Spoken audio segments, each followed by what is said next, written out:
He stood over my desk with that smug, satisfied look. The night before my dream interview. My portfolio, months of code, designs, late nights, gone. Deleted with a single click. "Women can't code," my father sneered. "Stop embarrassing us." And my mother, as if rehearsed, added, "Tech is for real men, like your brother." They thought they broke me, but what they didn't know was that every line, every project, every sleepless night was already backed up.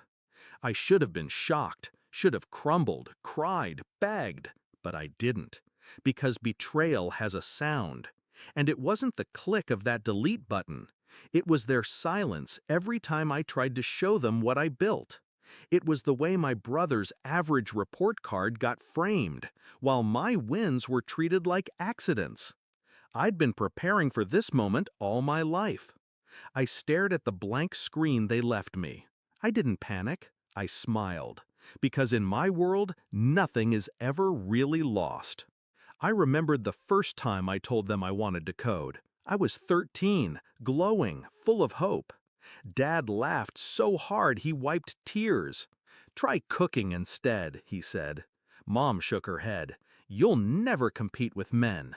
But I learned anyway, alone, night after night in the dim light of my room. While they slept, I built worlds they could never imagine. The night before the interview, I watched them gloat. My father poured a drink. My mother hummed in the kitchen. My brother smirked, certain I'd fail. They didn't notice the quiet flicker of my flash drive, tucked safely in my bag, or the encrypted cloud folder, synced every night at 2 a.m. They thought I was careless, but I was careful, too careful, because I always knew betrayal was coming. Morning came.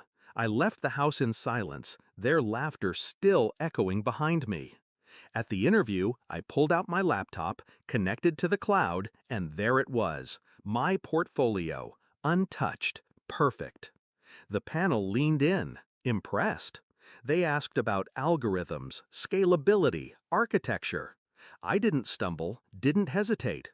Hours later, I walked out with an offer, my dream job, my escape. But my revenge wasn't the job, it was how I used it. The first paycheck, I moved out. No warning, no note. The second, I changed my number. The third, I signed papers on a sleek apartment overlooking the skyline. My brother called from a borrowed phone. "Mom says you're being selfish. Dad says you owe them." I hung up, because here's the truth. I owed them nothing. Months passed before the confrontation. A family dinner I didn't want but agreed to. For closure, not reconciliation. They were already cracking when I walked in. Dad looked older, Mom thinner, my brother quieter. The house was dimmer than I remembered, stripped of its pride. "You've changed," Dad muttered, bitterness dripping. "No," I said. "I stopped living for your approval." My brother scoffed. "You think you're better than us now?" I leaned forward, calm, precise. "No. I think I was always better. You just couldn't stand it." That was the moment. The silence that followed was my victory. The realization dawning in their eyes that I hadn't just survived their sabotage, I'd thrived in spite of it. That every cruel word, every dismissal, every attempt to break me had only sharpened my edge. They wanted me to crawl. Instead, I climbed. I left them that night the same way I left years ago, quietly, decisively, without looking back.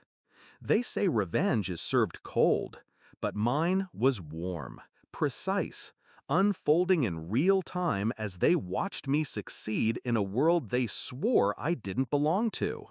Because in the end, revenge isn't about destroying them.